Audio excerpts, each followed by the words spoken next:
നമസ്കാരം. വിശുദ്ധ ബൈബിളിൽ പ്രതിപാദിച്ചിട്ടുള്ള ജന്തുജാലങ്ങളിൽ ഇന്ന് നിങ്ങളെ പരിചയപ്പെടുത്തുന്നത് മത്സ്യം അഥവാ മീനിനെയാണ്. ഞങ്ങൾക്കു തിന്നാൻ ഇറച്ചി ആര് തരും? ഞങ്ങൾ മിസ്രൈമിൽ വെച്ച് വില കൂടാതെ തിന്നിട്ടുള്ള മത്സ്യം, വെള്ളരിക്ക, മത്തങ്ങ, ഉള്ളി, ചുവന്നുള്ളി, ചിറ്റുള്ളി എന്നിവ ഞങ്ങൾ ഓർക്കുന്നു. സംഖ്യാപുസ്തകത്തിലാണ് ഇത് രേഖപ്പെടുത്തിയിരിക്കുന്നത്. മരുഭൂമിയിലെ പ്രയാണത്തിനിടയിൽ മന്ന തിന്നുമടുത്ത ഇസ്രായേൽ ജനം അവർ അടിമകളായിരുന്ന മിസ്രൈമിൽ വെച്ച് തിന്നിട്ടുള്ള ആഹാര വൈവിധ്യമോർത്ത് പരാതി പറയുന്ന ഭാഗമാണിത്. മിസ്രൈമിൽ സുലഭമായ ആഹാര സാധനമായിരുന്നു മത്സ്യമെന്ന് ഈ ഭാഗം വെളിപ്പെടുത്തുന്നു. മത്സ്യത്തെക്കുറിച്ച് വിശുദ്ധ ബൈബിളിൽ ആദ്യ പരാമർശം പരോക്ഷമായിട്ടുള്ളതാണ്.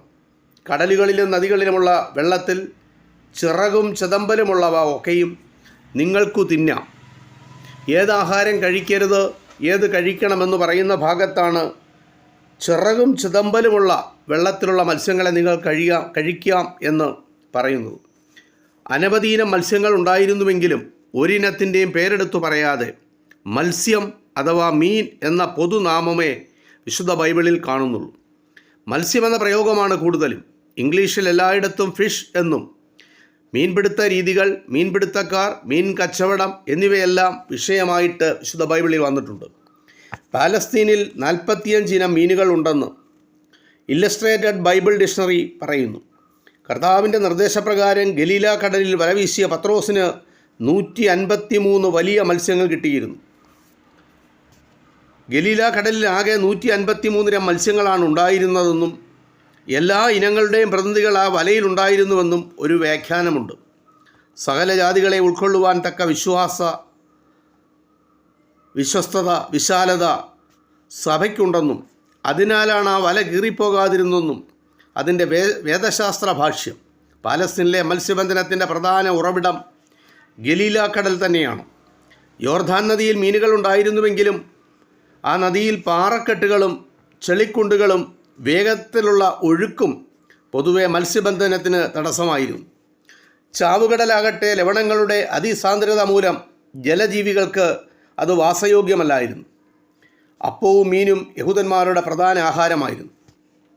യേശുക്രിസ്തു 5 അപ്പവും 2 മീനും കൊണ്ട് 5000-ൽ പരം ജനത്തെയും 7 അപ്പവും ഏതാനും ചെറുമീനുകൾ കൊണ്ട് 4000-ലേറെ പേരെയും പരിപോഷിപ്പിച്ച സംഭവം പുതിയ നിയമത്തിൽ നമ്മൾ വായിച്ചിട്ടുണ്ട്.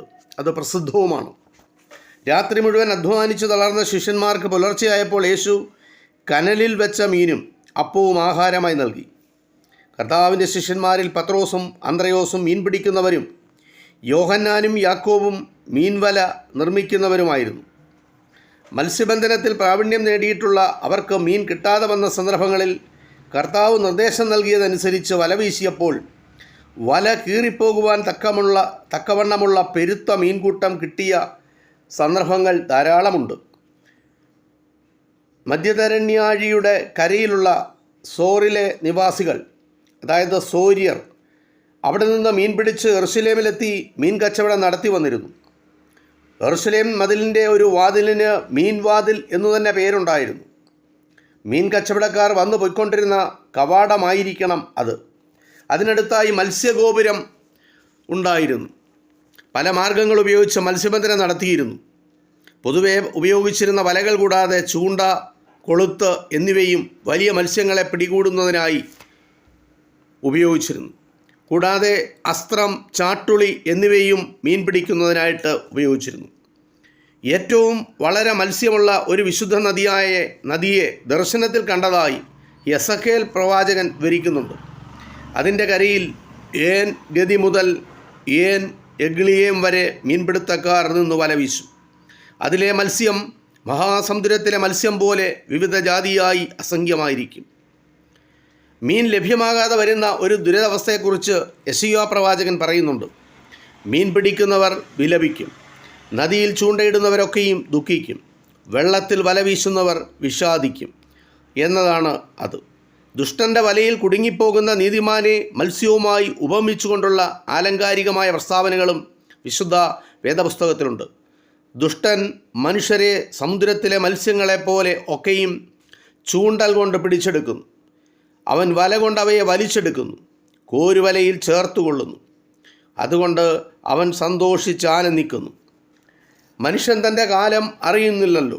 വല്ലാത്ത വലയിൽ പിടിപെടുന്ന മത്സ്യങ്ങളെപ്പോലെയും കെണിയിലകപ്പെടുന്ന പക്ഷികളെപ്പോലെയും മനുഷ്യർ പെട്ടെന്ന് വന്നുകൂടുന്ന ദുഷ്കാലത്ത് കെണിയിൽ കുടുങ്ങിപ്പോകുന്നു എന്നാണ് ജ്ഞാനിയായ ശലോമോൻ രാജാവ് ആശങ്കപ്പെടുന്നത്. അത് വിശുദ്ധ ബൈബിളിൽ രേഖപ്പെടുത്തിയിട്ടുണ്ട്. ഒരു അത്ഭുത പ്രവൃത്തിക്കും മീൻ മുഖാന്തരമാകുന്നുണ്ട്. ഒരു യഹൂദ പൗരൻ ദേവാലയത്തിലേക്ക് വിധർമ്മപ്പണം കരമായി കൊടുക്കേണ്ടതുണ്ടായിരുന്നു. എന്നാൽ യേശു അതിൽ വീഴ്ച വരുത്തിയെന്ന് കരം പിരിവുകാർ പത്രോസിനെ കവർന്നഹൂമിൽ വെച്ച് ഓർമ്മിപ്പിച്ചു.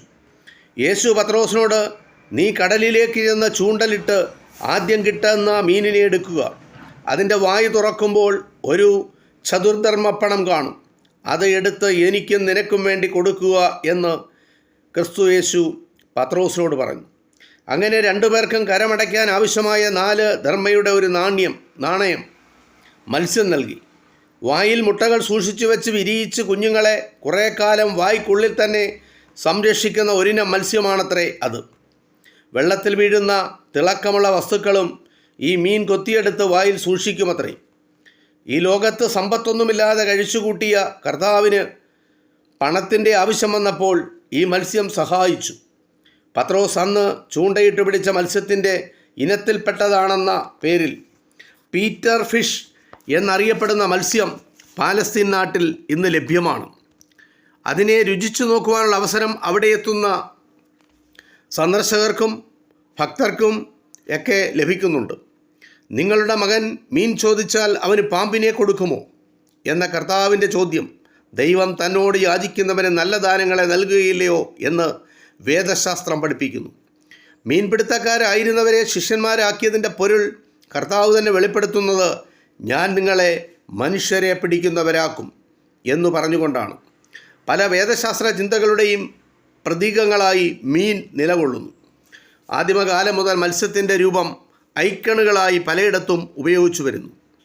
മത്സ്യത്തിൻ്റെ ഗ്രീക്ക് പദമായ ഇക്തസ് പ്രതീകാത്മകമായി യേശുക്രിസ്തു ദൈവപുത്രൻ, രക്ഷകൻ എന്ന് വെളിപ്പെടുത്തുന്നുണ്ട് എന്നതാണ് ഈ പാരമ്പര്യത്തിൻ്റെ അടിസ്ഥാനം. മത്സ്യത്തിൻ്റെ എബ്രായ പരിഭാഷ ദാഗ് എന്നാണ്. ഇത് വിശുദ്ധ ബൈബിളിൽ പ്രതിപാദിച്ചിട്ടുള്ള ജന്തുജാലങ്ങളിൽ മത്സ്യം അഥവാ മീനിനെ പറ്റിയുള്ള ചെറിയ ചില വിവരങ്ങൾ നിങ്ങളുമായി പങ്കുവച്ചു. ഇത് ഇത്രമാത്രം. നന്ദി, നമസ്കാരം.